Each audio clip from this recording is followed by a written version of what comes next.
Hi everyone, it is a Saturday at Mrs. Peters' house and rain is in the forecast and I'm trying to get this chapter in just before it rains. So here we go, Chapter 9 of The Chocolate Touch.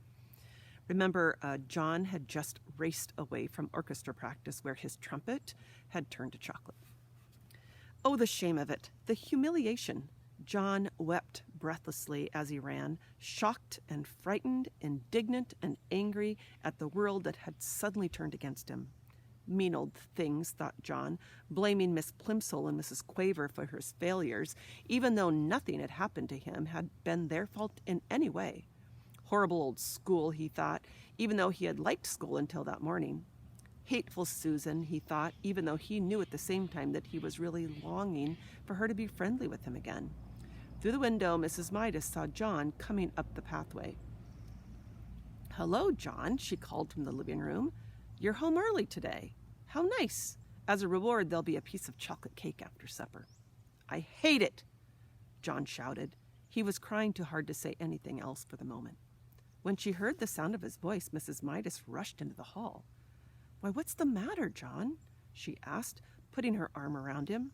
John twisted away from her grasp, ran past her, and started up the stairs toward his bedroom. "Susan doesn't want me at her birthday party," he said as he went. "I know she doesn't. Well, I don't want to go to her rotten old party anyway." "Well, I don't think you really mean that," Mrs. Midas said. "Besides," she added, and John was halted by the softness of her voice, "Mrs. Buttercup just telephoned to say she was going to drive over herself at 4 o'clock to pick you up." "She did?"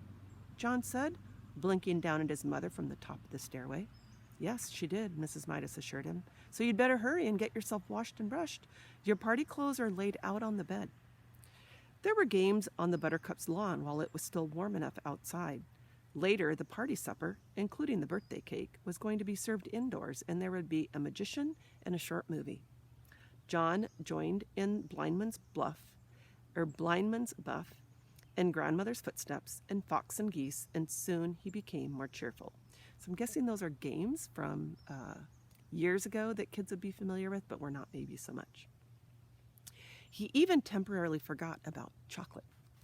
Susan looked very pretty. Her yellow curls had been brushed so hard that they looked silkier than ever. She was wearing a big blue ribbon, the same color as her eyes. Her cheeks were flushed with excitement, a deeper pink than her new party dress. On her feet were dainty little white socks and white shoes with straps that buttoned.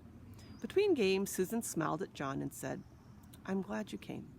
They seemed to be on good terms again. Then Mr. Buttercup approached, bringing a bucket of water from the garage. He set it down in the middle of the lawn without spilling a single drop. "We're going to bob for apples," Susan whispered. "Wait, we're going to bob for apples," Susan whispered to John. "The boys against the girls. You can be the captain of the boys' team."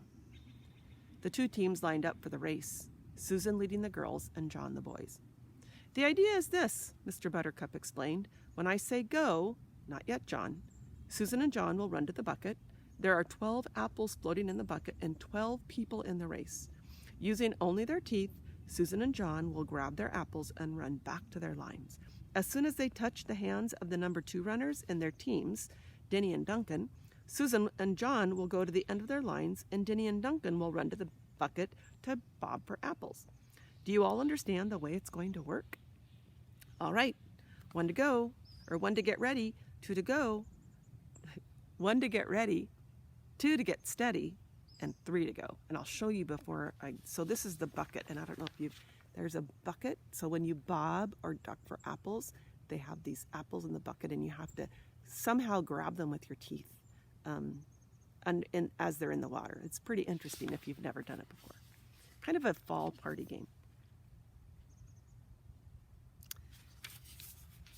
Susan bounded ahead like a jackrabbit and had her face deep in the bucket by the time John reached her side and crouched down for his apple.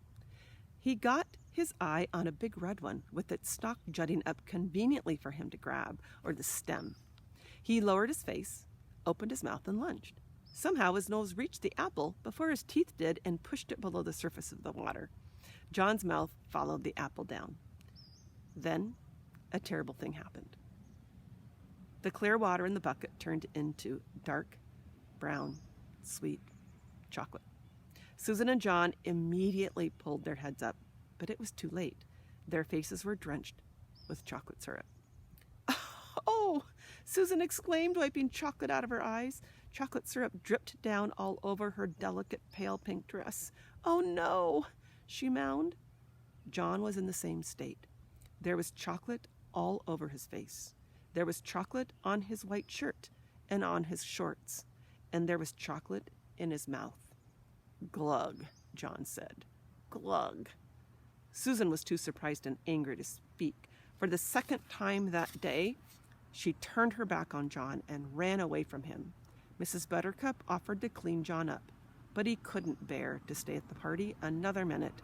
He started off at once for home. And here is the picture of how easy or hard that is to see. All right, and that is the end of chapter 9, and it is just starting to sprinkle some just in time. See you later.